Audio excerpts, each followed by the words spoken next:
Now, President Trump's expected to sign a long-awaited TikTok deal today, and that deal would facilitate the sale of TikTok from its China-based owner, ByteDance, and be put into a U.S. ownership situation. Joining us now is NBC's business and data correspondent Brian Chung and Teddy Schleifer, a reporter for the New York Times who covers billionaires, and he's also an MSNBC contributor. So, Brian, let's start with the details. We got a lot more info about how this is all going to work. What changes for U.S.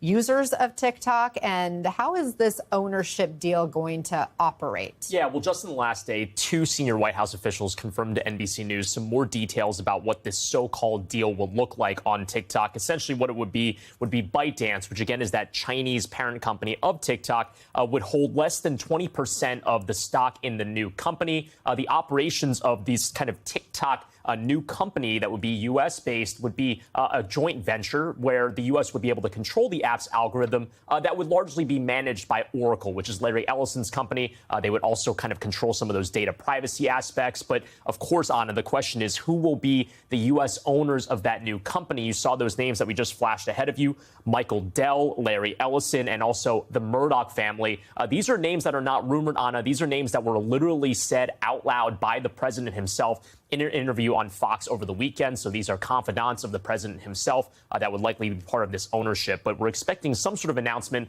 later on today, some sort of signing. But again, it seems like we have more details than we did prior to, let's say a week ago. But again, there could be more details that are on the way later on this afternoon. Is the understanding after this deal is essentially announced officially, things change tomorrow? Well, see, here's the thing, is that there are still a lot of questions. And I think the fact that the White House already just a few days ago signed an extension on the enforcement of the TikTok ban. We have to remember there's literally a congressional mandate that was signed into law by President Biden that said TikTok had to end in January, but that's still going. That kind of shows that there's still a number of I's to dots and a number of T's to cross before this is finished. All right. Thank you, Brian, for those details. Teddy, those names Brian just listed, the Murdoch family, Larry Ellison, these are people who already own significant portions of the media sphere. Let's dig into the Ellisons and Larry Ellison's, media portfolio, his family's portfolio. It's bigger than people realize, right? Yeah, a lot of people may be hearing about the Ellison family for the first time, which is remarkable given this is the world's second richest person. He's been a business celebrity for almost 50 years now. Larry Ellison, at age 81, is kind of going through this late in life reinvention as a media mogul. I mean, the Ellison family right now owns Paramount.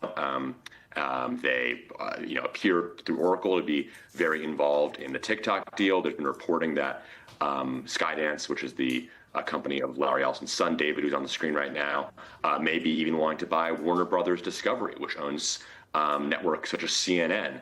So this guy who, he's a billionaire, but that undersells him. His net worth is approaching $300 billion or $400 billion or $500 billion, depending on the day.